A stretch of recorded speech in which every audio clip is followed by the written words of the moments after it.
Uh, hey, Scott, I'm coming live from Twitter Studios. Nice. I just came into headquarters here, and I wanted to ask around at who's staying and who's going, like Jerry Maguire style. Yeah. Who's coming with me? Yeah. Right? Except there's nobody behind you. It looks like they're all gone. Yes. Well, they saw me coming, and I think that, maybe it's lunchtime here. Actually, I'm coming to you from Gravidia's new studio setup. Wow. So we worked with Shift Support. We got some great collaboration for equipment, and now myself and the ever talented Joel, we are bringing you a little bit of a different experience than we have in the past. No more pictures of the family and the bags with lights in them. Now you're going real school.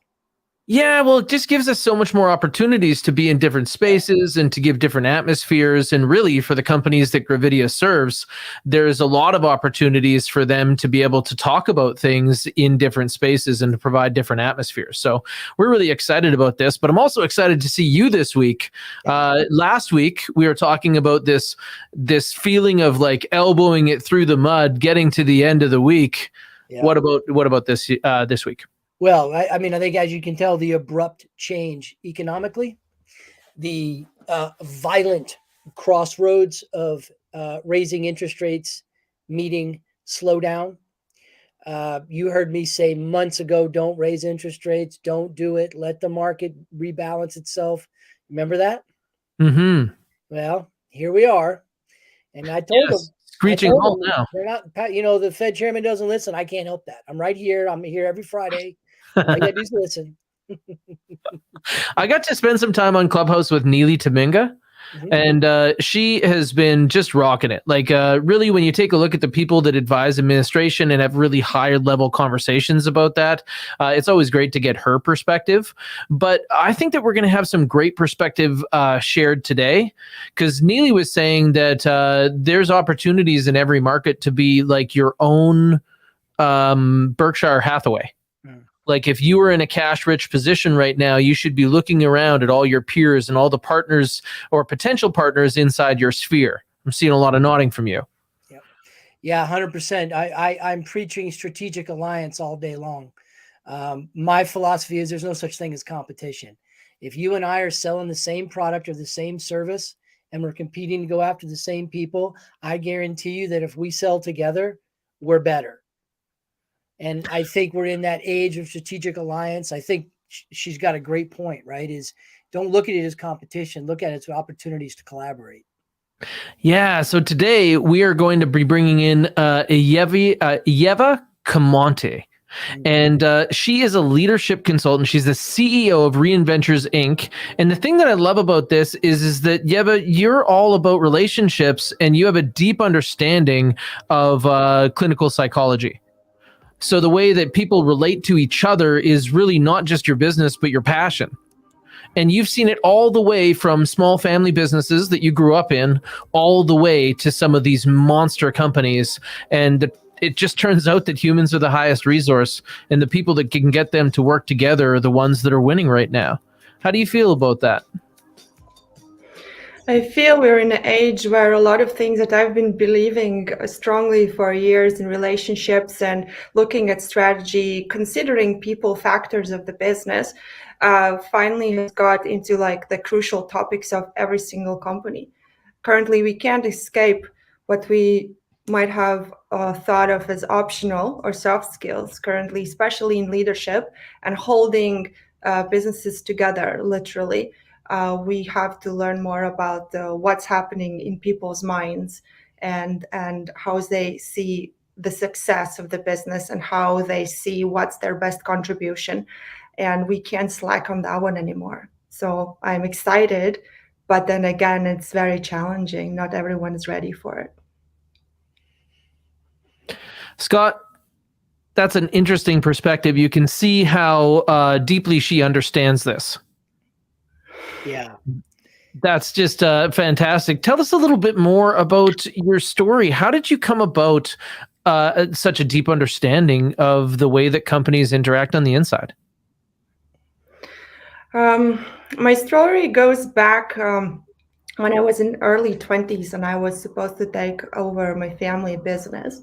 And I was in a position where I knew the business, but I didn't have a lot of knowledge about people.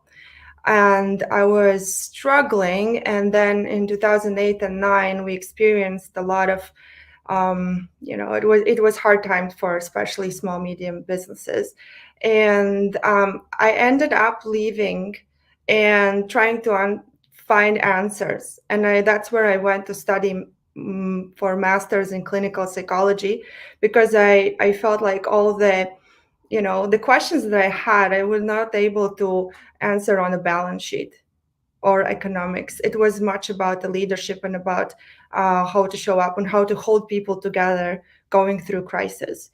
And that's where I actually thought that I would leave business because I I thought I want some more peaceful life, being a therapist.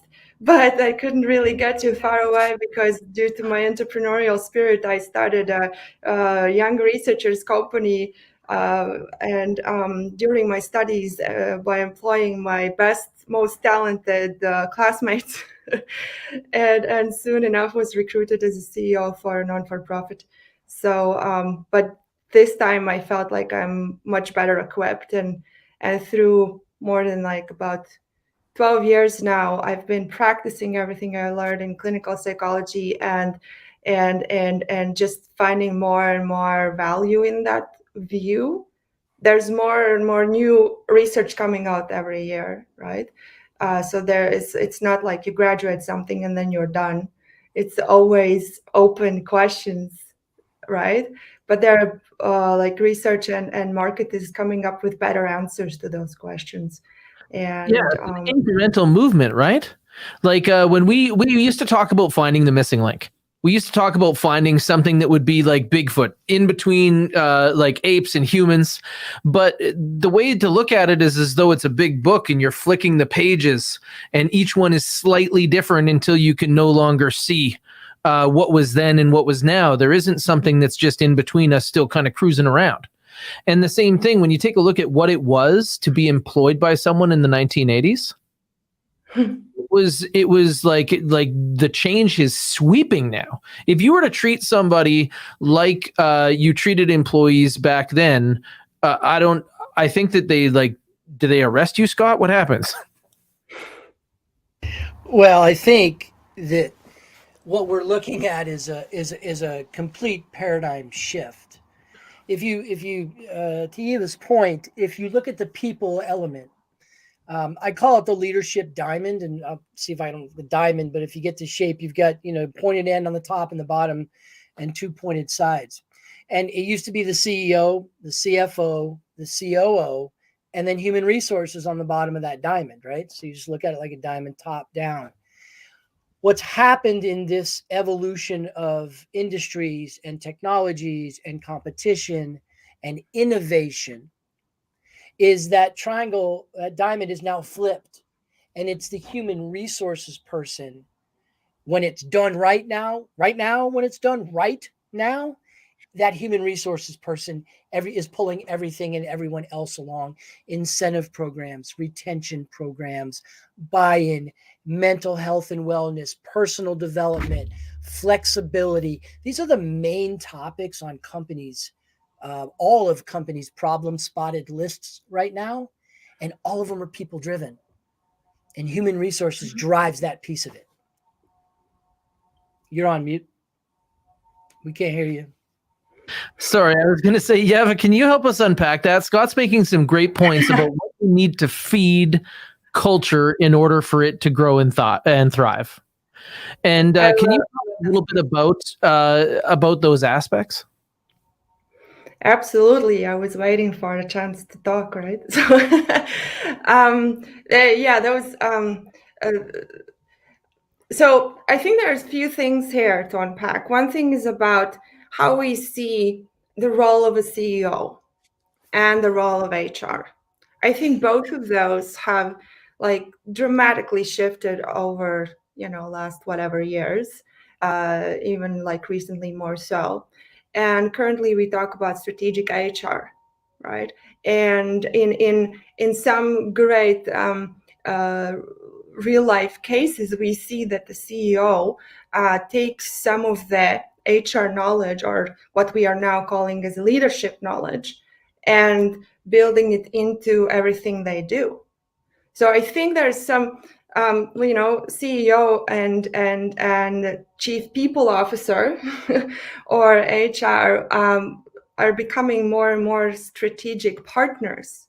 It's not only about benefits anymore. It's about how our culture, how our all the people matters that we have in our company are aligned with our business goals, and where are we now, and what do we have to do to get where we want to get. It's a very, very active conversation, and so leadership kind of marries that, but there's no the boundaries, I think, get looser and looser between those two positions, in many cases starting to overlap. Yeah, Scott, you always refer to them as stakeholders when they're actually emotionally invested in the next steps for everyone. Yeah, and I think, to Eva's point, this blending of COO, CEO leadership role, chief people officer leadership role, it is blended, and it has to be blended based on the same core principles. And you hear you guys like me, you hear us say vision, mission, and values all the time, and you can just see the eyes glaze over of the people we're talking to. They're like, here we go again with this, right? And those are the ones that fail. Why do Those are the people ones that don't unsubscribe? make it. What's that? Right? Why do people unsubscribe when people say that? Like, why? Like, what do you think causes that? Yeah, but when leaders are talking the way that Scott just described, why does everybody check out? My personal opinion is that those terms have been over abused without actually delivering the content. I think the connection between business strategy and business success has not been clearly brought like with values and mission and vision, right? There's been people who intuitively understand that what we believe all together here, like values and where we're going, is crucial to actually getting where we want to get. Yeah. So I think it's kind of like with all the sustainability matters, right? The greenwashing.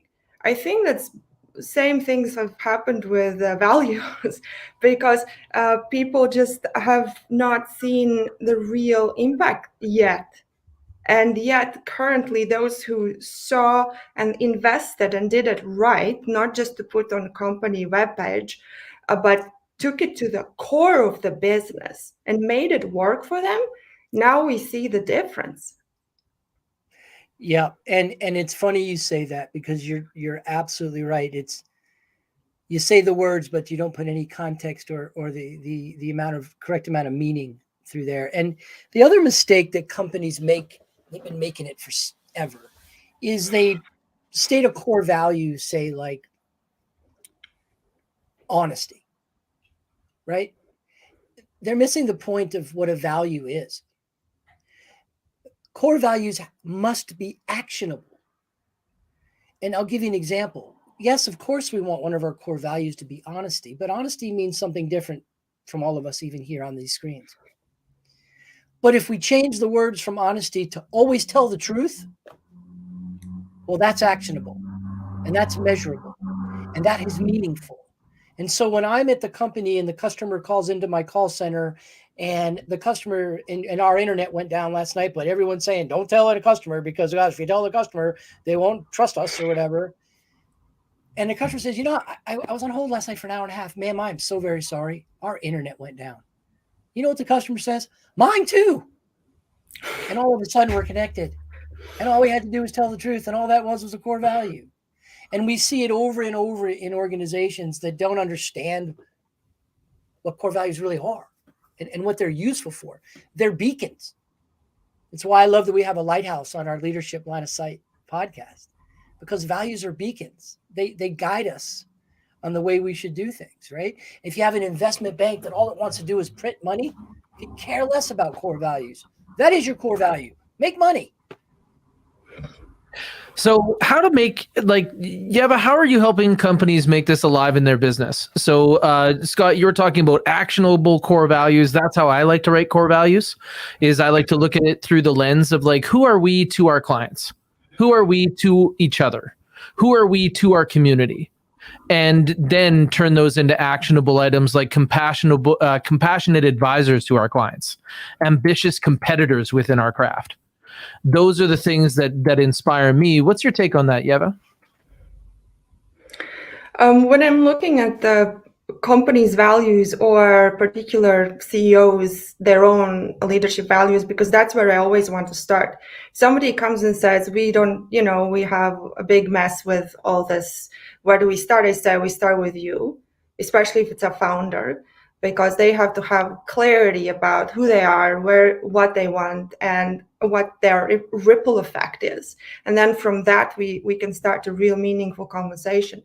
But overall, I start with research.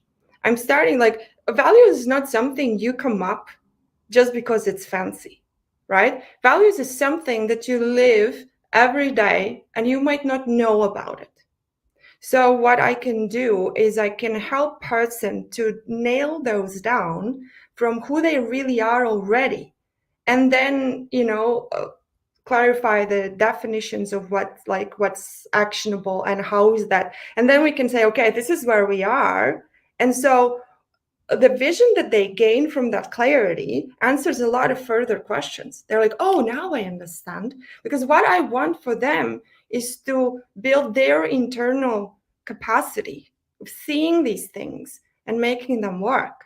It's not about setting a goal to come up with values within 6 months, right? It's about getting that clarity and getting them to work, because a lot of that is deep internal process. So that's an individual. That I love working with individuals first, because then they get it and then they do it with their team, and I'm not necessary, right?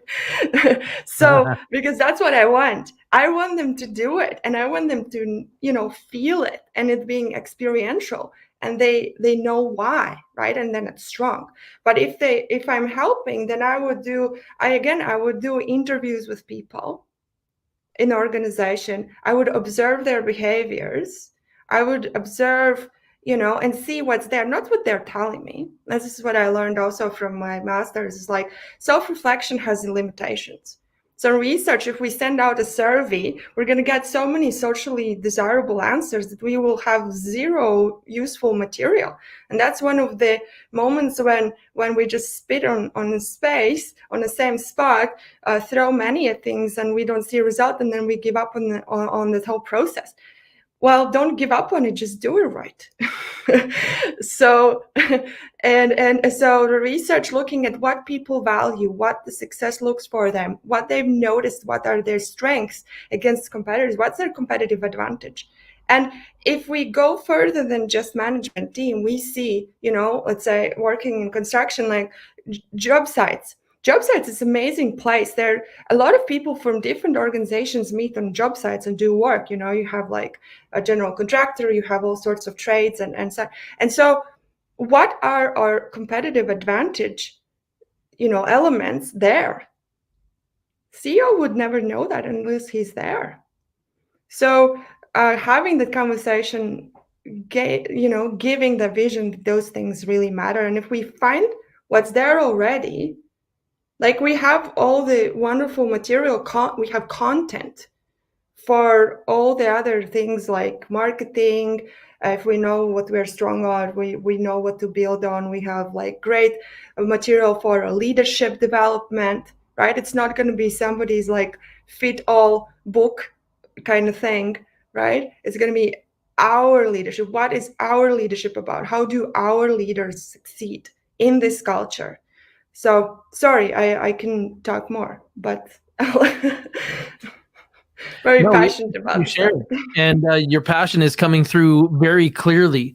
I like how you're talking about it starting within one person and then moving through other people. And I think that that's something that took me a long time to understand, is that you try these things on. So you bring concepts to the group, and if it doesn't have enough fingerprints on it, it like won't be accepted. So you have to do some things to get everybody to become that stakeholder, as Scott suggested. What do you think on that, Scott? Well, I think a couple things. First of all, I think we're all dead on this topic. I think we're all in violent agreement here, right? Um, but I do have two observations that I'd offer a different perspective on. The first one, Taylor, is you bring it into the room, and put your fingerprints all over it. And if there's not enough fingerprints on it, probably won't be accepted. I come from the school of thought that says build it in the room with them, build it together, and outline it together. Someone like Eva in the room. But build them together, like define them together based on the spectrum of line of sight that everyone has within the organization versus just leadership thinking they should come up with them. The second thing is I like to take it one step further. Once you get them nailed, and I love Eva. I love your exercise about giving them their core values by just listening, because I do it the same way sometimes when a client's not capable.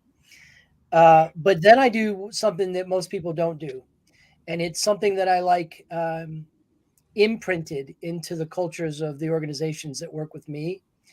And that's the founder, the president, the CEO, whoever sits on top of that top space is no longer the boss. The values are the boss. That's the real boss now. And when I work with CEOs who get it, and then we get to it, and we're working on what I call the implementation meter of values. Like, okay, we got them. Now, how implemented are they? Let's measure it. Every time somebody walks in your office and says, "Hey, boss, what do you think I should do?" What's that core value say? Initiative. Have a good day. Yep. Boss, this payroll. What's that core value say? Tell the truth. See you later. Once we tie that to leadership as the new boss, then we're bound by it. And then when we don't perform to it, it's obvious. Did you tell the truth? Nah, goodbye. Can't trust you. Yeah. You're on mute. You're mute. So here we are in a new space. I've got a new mute button. Normally there was this thing that I tapped, and now I got to like find it on the screen. So thank you for saving me from myself. And also I love how you're talking about core values as a filter. Like once the core values function, man, do they ever keep the right people out of your business? Yeah, but when you're taking a look at like what the next steps are, like first off, can you give me your perspective on a couple of things? One, the Great Resignation.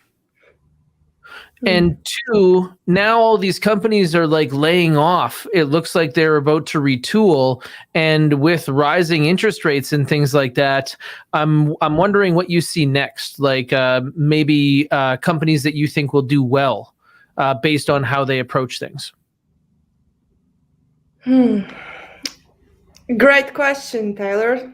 If I could give it back to you. I think. What did you see from the Great Resignation? I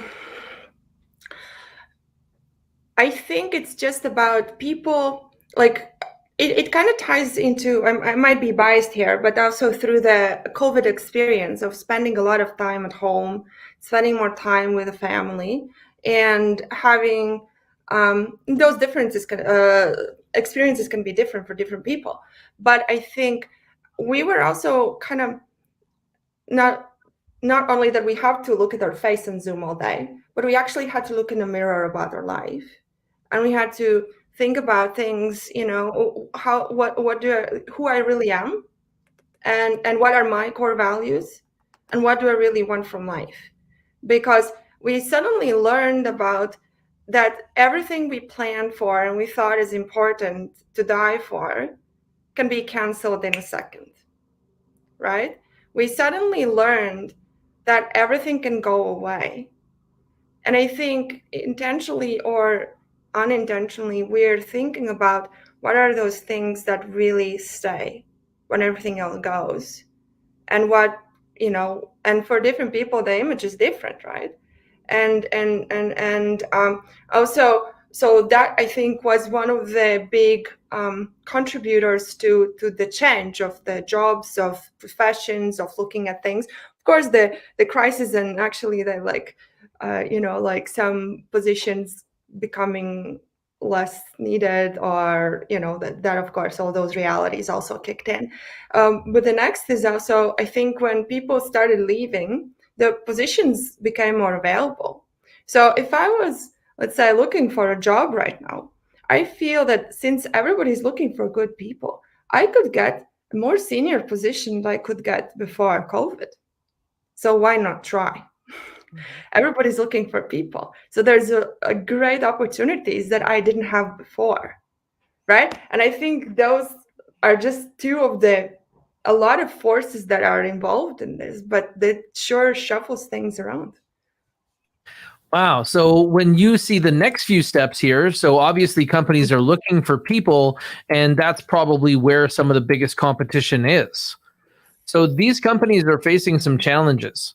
The challenges are what you were saying, the perception of the people in the marketplace looking for jobs is based on something that may be a limited time offer or may not be exactly as they see it. Maybe it's also inflation.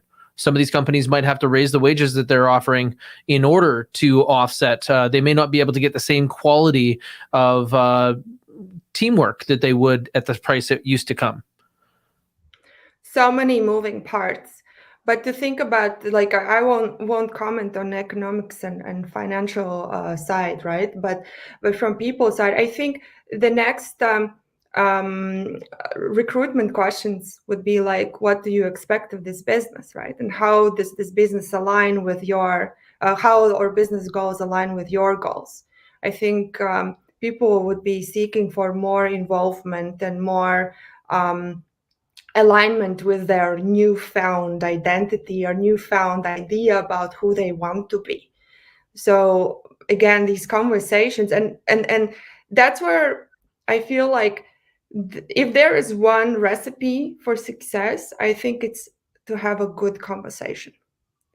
If leaders, recruiters, whoever have skills to listen, to ask good questions, and to observe what's coming through, not only through the words of person, but overall, nonverbal. If you have those skills, you're good. If you don't, might be a little bit more challenging. So, Scott, maybe you have some adds to that.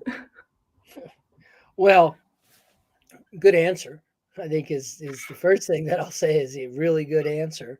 But I think there's a couple other things that we need to, if we talk about the Great Resignation, that we need to take into account here. Number one, people have been leaving their jobs at a higher level percentage of total workforce. I'm talking about the United States here. Every year, with the exception of 1 year, and that was in 2008 when we had the financial crisis and the big Great Recession, and everybody just stayed put. Other than that year, more people as a percentage of the workforce have chosen to leave their jobs than the year prior. And that's important because one of the things that we learned from COVID is that it was an accelerant for some industries, like the QR code type thing that nobody ever would have used before. And now is pretty much how you get your menu to your phone. Paper menus have gone. So that was an accelerant to the industry. As far as the Great Resignation goes, it was an accelerant to that percentage of the workforce that was leaving their jobs. Right now, I am by no means not saying we don't have an event here that's been labeled the Great Resignation. But what I am saying is it just accelerated that trend to a higher level. So I think there's a lot to be learned in that. And to your point about having a great conversation and listening and asking good questions, one of the paradigm shifts that I have been preaching about here, going on, got to be the better part of a decade, is don't care about what people do and care less about what people can do for your organization. care about who that person is first. Can we work with this person every day? Is this someone we'd enjoy working with every day? Is this person accountable to be here every day? Are they responsible? Lean into your character questions. And so, in a first round connection, whether it's the recruiter, the HR department, a senior manager, whatever your angle of entry is to the interview cycle within an enterprise, the first conversation is all about the person. Who is the person? Once we've found somebody with really good character, let's take a look at that resume and see how many of the skill sets they have that marry up with this job. Oh, crap, they only have 25%. Oh, let's go hire the guy that's an idiot that has 100%. Where does that get you?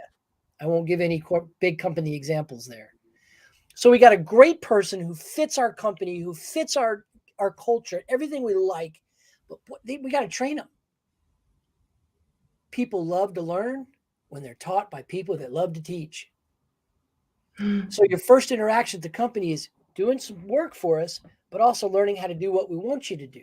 And your character speaks to your ability to do that. And you happen to have a passion for accounting, and we happen to be an accounting firm. Or you have a passion for law, and we happen to be a law firm. Or you have a job site passion, and you love plumbing, we happen to be a plumbing company. Character first, proficiency second. Listen to learn, character first, proficiency second. That's awesome. Scott, you're just dropping bombs here right now. My nodder is just about worn out. Also, I see some what you call violent agreement from Ieva. Do you want to add anything to that?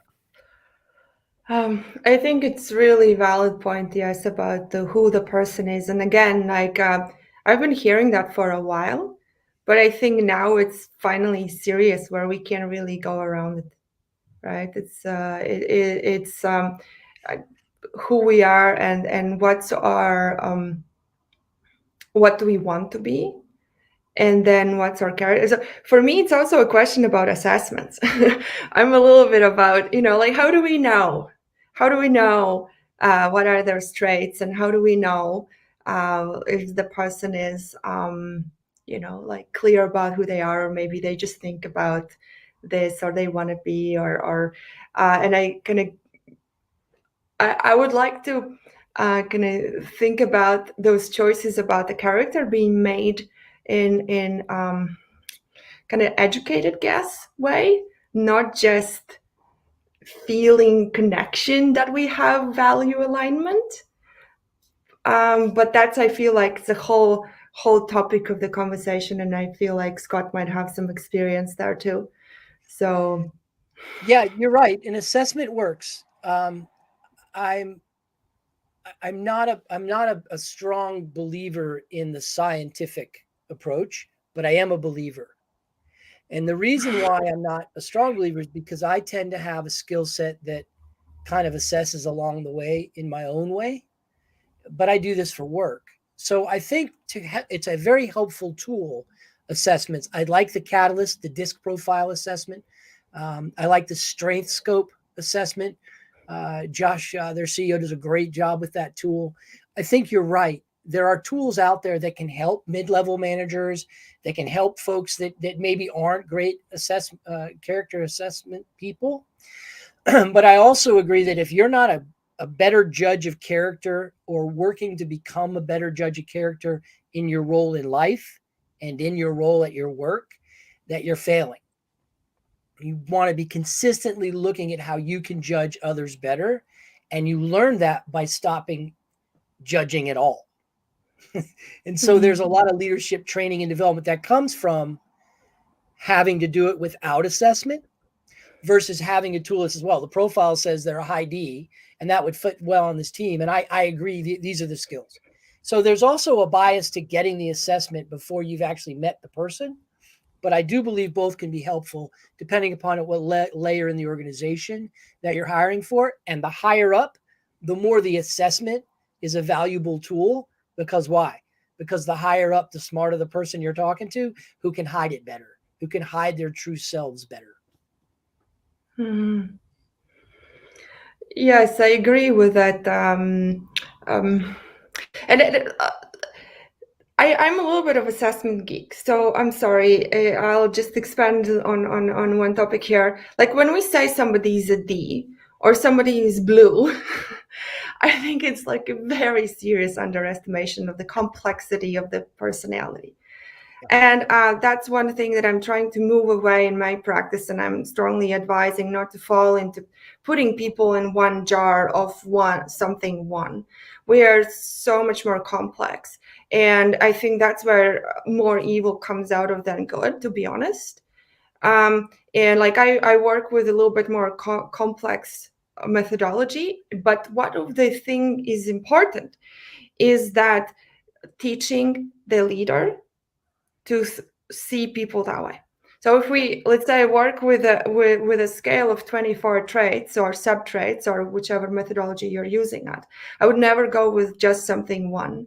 What we would do through them learning about themselves in the full capacity of their personality, they start noticing those things in other people. So I super agree with your that assessments are like an educational tool through the individual's understanding how it actually works and feels, and what can I see in myself and notice, and how that ties into my business. Let's say even like founders, right? The business founders, how my business is built around my personality. Oh, not a surprise now that those types of people don't really succeed, because they're not set up for success inherently. And that's another thing. When we look for too many, when we are just looking for these similarities in values on character alignment, or I know you don't mean that, but I know that a lot of people do mean. That's why I want to say that we are hiring, and our judgment is highly biased, right? And that's where a lot of also the discrimination comes from, because if we are not hiring people who are different than us, the diversity and inclusion has no chance.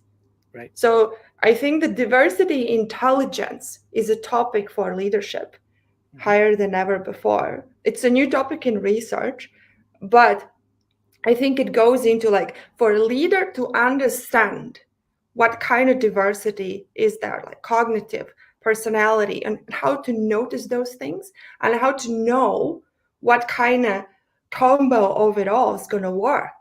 And then we go and, okay, what kind of culture do we have? Because this is like a piece of the puzzle that we have to somewhat plug in so it all works together, right? So complexity of it all is like looking into astronomy, right? We try to dumb it down, but and there are a few things that if people start to recognize in themselves, they start seeing it in other people, and then they start.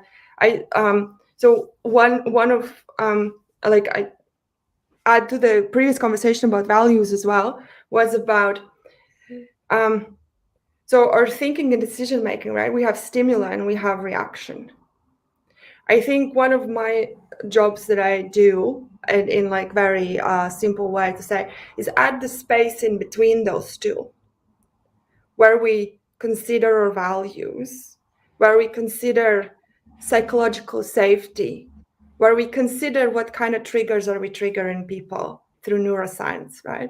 What kind of personality am I, and how does that resonate with the different types of personalities in front of me, right? And so adding that space of consideration in before we react, before we make a decision. So it's basically decision-making process, but we are looking into automatic level of it, right? It's not going to be laid out on a whiteboard somewhere.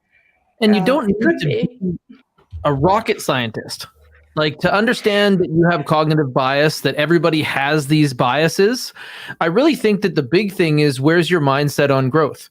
Like, if you're saying it's like learning astrology or astrophysics, I really think that the people that are fixed mindset are the flat earthers of culture right now. Those people that they just think that you do this. There's also a whole bunch of employees out there that don't subscribe to culture. They just like they say that it's not real. It's not like it's more real than anything else. how you feel in your work environment, how you feel about accomplishing goals together, that is your reality. And I feel as though there's just some people that aren't really ready to accept that, and they're on both ends of the spectrum. You really do have to sort out the people that will subscribe. Well, and here's the thing. The complexity part is the problem. The complexity is the problem. And so when I love, Ieva, how you said, dumb it down. So I like to show them 3 doors, and I have a visual. I should have gotten it to Joe. I didn't know we were going to say, but I have 3 doors, and you're just looking at a piece of, a whiteboard, if you will. There's 3 doors drawn on it. The first door says ego. The second door says ignorance. What does the third door say? It says nothing. If you don't go down into the ignorance door, and you don't go into the ego door, what do you got left? Infinite wisdom. Get your ego out of the thought process. Don't be ignorant. Be educated. And now take an infinite mindset to that. The Infinite Game, Simon Sinek wrote that book. It's a great book, but it's the infinite game. And to me, that's what we're really talking about. The thing that gets in the way, that clouds that we have cognitive bias, that we don't form a team around us that's the right team, is either ego or it's ignorance. We got to get them both out the door. We got to get them out, close the door, lock it. We're done. If we can do that, and I'm talking about any human being, now we've got infinite wisdom. That's what inspires me. Like, going into this next section, like let's take a look at the news. Scott, you had sent me over some things. One of the first things that jumped out to me was this information on what's going on with layoffs. Can you take us through? Yeah, well, as I said on last week's show, I think we're going to get the economics going to hit the headwinds hard. We're going to hit a brick wall here economically, and there's a lot of reasons for that. But uncharted territory is really what it all comes down to. And without boring everybody on the economics and balance of trade and supply chain mechanics and all those economic stuff, we don't look at that. A wave of layoffs. Now, 2 weeks ago, we were talking about we can't find enough people. The labor rates were fully employed in the United States of America. Everybody has a job. There's people still looking for work. There's 10 million job openings in the United States, more than we've ever had in history. And then that's 2 weeks. That's change. That's problem spotting, because the problems the big problems, the macroeconomic problems aren't coming at us in a long horizon. Oh, interest rates are going to go up in 6 months, and they shouldn't. And what happens when they do? We got to hire. Uh-oh, we got to lay off. So we're seeing abrupt changes right now, and companies are having to do what I'm calling mini pivots. We hiring? No. What are we doing? We're recruiting, because there's a big difference between the two. Uh-oh, we lost money last month. Well, how did we do that? We've been making money for 3.5 years, 2.5 years. What the hell happened? Really? You're not looking at your financial forecasts? And how did they change? We have to be, to Dr. David Fried's point, problem spotting right now. That wave of layoffs is just the beginning of what we're going to see. Again, I've used the word a lot, rebalancing back to normal. Yeah, it's turbulence, right? Yep. So we're seeing this off on, and I made a bold prediction probably a couple of months ago when I was talking about insourcing. And I was talking about how companies that are normally set up for steady income are going to run into this up and down, and they're going to run into this cycle of bringing on people and laying them off. And a solution to that that's arisen over the last few years was to start looking for virtual contractors. And I think that the more that we end up looking for virtual contractors, it's going to cause problems in the fact that a lot of the money is going to be going overseas. So we may end up seeing some plays against this. So I really am watching for something called insourcing or home sourcing, where we'll start to be looking for more domestic work that is virtual. And we're just getting into like the age of entrepreneurship, where people are going to be nervous about these long-term hires. There's going to be a lot of contractors out there. It's going to be a gig-based economy even more than it is now. I'm excited. Yeah, you're absolutely right. It's like a heartbeat monitor. Heartbeat's too low, heartbeat's too high. In the hospital, they're trying to get it fluctuated down to normal, and there is no new normal. but we're trying to find that new normal. It's all a rebalancing act right now. Gig economy is absolutely part of it. The entrepreneurs that I'm working with, the venture capital backed folks, they're building virtual companies. They're building bricks and mortar. No, I don't need bricks. Who needs bricks and mortar? I got Zoom. Whereas corporate America is saying, Zoom, get back to work. So there's this rebalancing that's going on, this push and this pull, the great resignation. Do I want to work for those guys and let me work in my underwear? Because you guys can't see, I'm not in my underwear, but you get the point. And do I want to go to work every day and collaborate with my people, because I'm an engineering company and I build complex structures. So technology has a face there. But you guys are absolutely right. We're in this sort of rebalancing act right now. Yeah, but when you think about all these companies that are going to go through this fluctuation of hiring people and not, I know that you see a lot of companies that are working on culture and people that are very well developed. What do you think that those companies that are well developed around the things that you are passionate about, making culture, making workplaces where there's teamwork and relationships that are thriving, how do you think that they have an advantage as we go through turbulence? One word. Confidence. Ooh. That's a good one. That's a good word. Because if I really know who I am, I will not waste a lot of time wondering, doubting myself, right? If I've invested a lot of time to understand what is my competitive advantage, what are my values, and they are ingrained in my automatic decision making already. I don't have to point a finger at the whiteboard anymore when employees come in. They know what I'm going to say because I've been confident about this for a few years, right? Now it's time to where the rubber hits the road, and people who've been training for it, who are ready and who've proven what worked for them, I think they see a lot of opportunities there. Yeah, I like that. And I like that word a lot. And I'll tell you that it's not the word that I'm using. The word that I'm using is humility.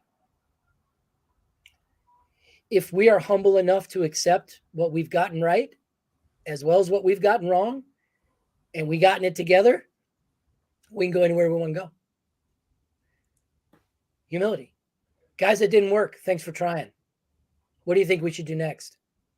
Guys, I need your help here. Guys, we did not see layoffs coming, but they're upon us. I know we were talking about hiring ad nauseum for the past 6 months. We got to talk about layoffs. Now we need to tighten our belts. And here's why. And we got it wrong. How do we work on it together? I think it's hard to be confident in the type of macro environment we're in. And I do believe that confidence is born from, built on, and sustainable with humility. So I agree with you. I think that better word is confidence. I think we got to get humility in there first in order to build the right kind of confidence, right? I coach high school football. There's nothing worse than having an undefeated team 5 weeks in the season. Oh no, you definitely want to have lost your first game. You do not want to be undefeated, because if you're undefeated, I'm an undefeated quarterback. He's not watching film. He's not staying after practice. We're undefeated. I got this. I got this. And they show up on Friday night, and they don't show up on Friday night, and we've all seen the story. Absolutely. Agree. You also brought something else about labor for this week. You were talking about the Bureau of Labor Statistics release. Yeah. So the interesting part here is you look at what we're seeing here, and I want our listeners. I don't know if people are listening. I'm going to read just a piece of this. Okay. For those that don't know, the Consumer Price Index, the CPI, is the total aggregate basket of goods and services that are sold in a given period. So it's a measure of velocity of service and the economic well-being. But I want everyone to pay attention to, the CPI for all items rises 0.3 in April. Shelter, food, airfare indexes rise. That's not the part I want to read. This is the part I want to read from the United States government. In April, the Consumer Price Index for all urban consumers rose 0.3% seasonally adjusted and rose 8.3% over the last 12 months, not seasonally adjusted. Okay, and I've got two very smart people here. Why did I read that? What does everybody need to hear and see when they read that?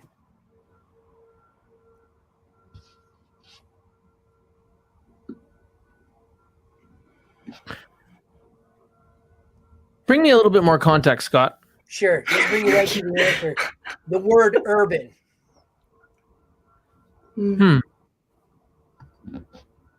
What majority of the country of Canada is urban?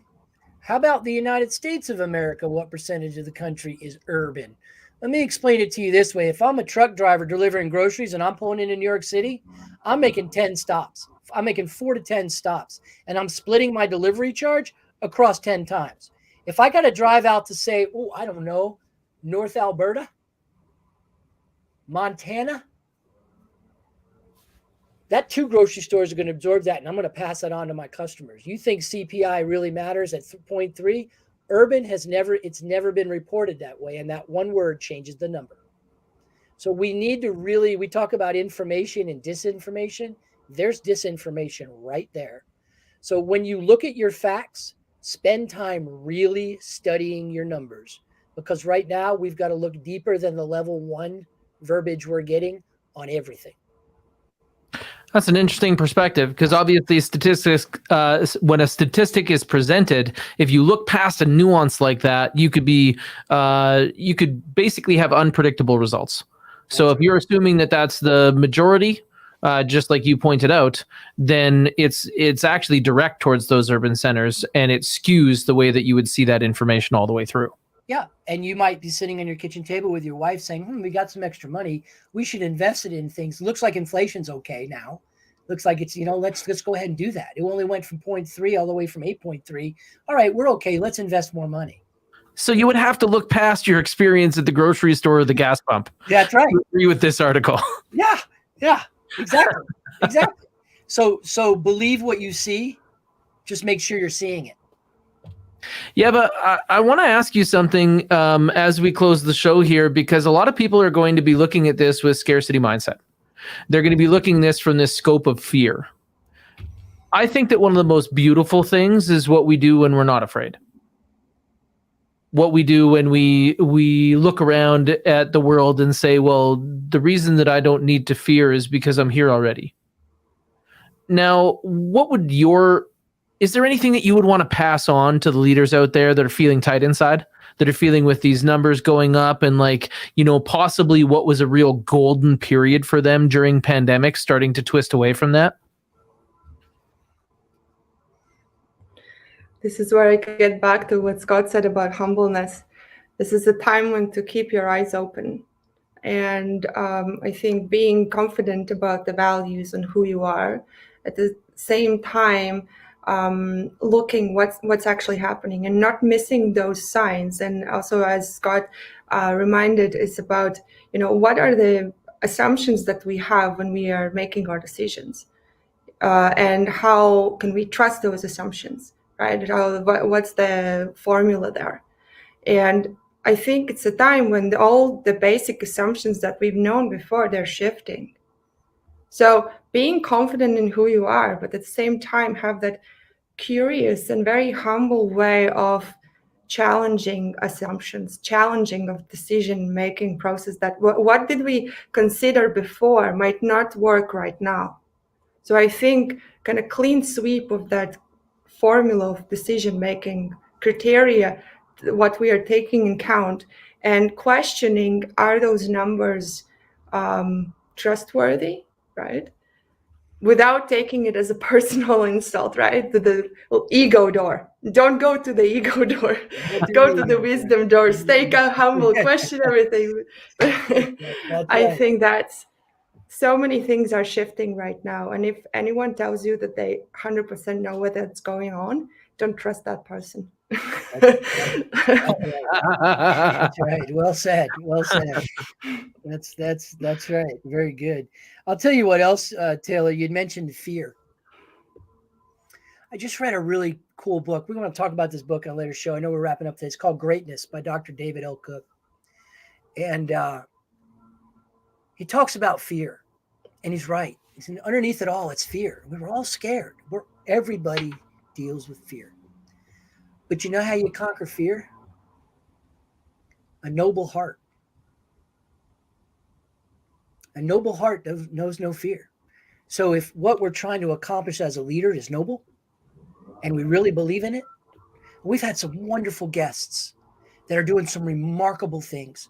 They're bringing in female cancer patients to stay next to the hospital so that they don't, we're feeding children. We're bringing in a changing learning criteria and learning environments. We've had some wonderful guests say some wonderful things, including space engineers, but every single one of them has that one common trait, a noble cause. You got to have a noble cause. That eliminates the fear.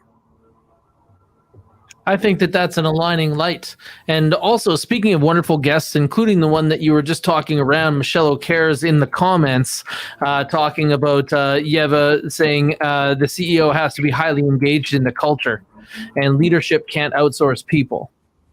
And also, thank you for commenting, Kyle. Kyle Andreas is saying people-focused organizations will thrive in this new economy that is much more volatile. Aligning activities to drive this through the organization will become a competitive advantage. So you can see that, like, some of the people that are cruising around in the comments and some of the people that are coming on to our podcast as guests have a lot of alignment in how they see leadership going forward. And really, I think that this is a key to what's next. We're going to need a lot of leaders because there's a lot of people that lack direction right now. We've lost momentum in weird ways, and it's starting to shift around us. So I hope that there's a few people that rise up, especially the ones that haven't so far. If you're sitting there and you're not happy with how things are, it's time to grab the reins, right? And this can happen inside of an organization. It doesn't mean you need to start your own business. The person that everybody agrees is the leader is the same person that everybody thinks of as help when something starts to shake. Yep. So thank you so kindly for joining us today and sharing your great wisdom. We've been here today on Leadership Line of Sight with Ieva Kimonte, and she is the CEO of ReInventures Inc. They are helping great businesses make better decisions, better relationships. They're talking to people about the core of what makes great businesses run, which is the heartbeat. My name is Taylor Hack, and I am the marketing strategist at Gravidia. And here, as always, I'm here with Scott Connors. Scott is the Chief Change Officer at Crankset Group. And collectively, we all believe that there are changes that are coming to us. And instead of reacting, we should just take that moment, control our fear, and form that response. Thank you for being on Leadership Line of Sight with me today. I appreciate both of you and everyone else that joined us. Thanks so much. Thank you. Thank you.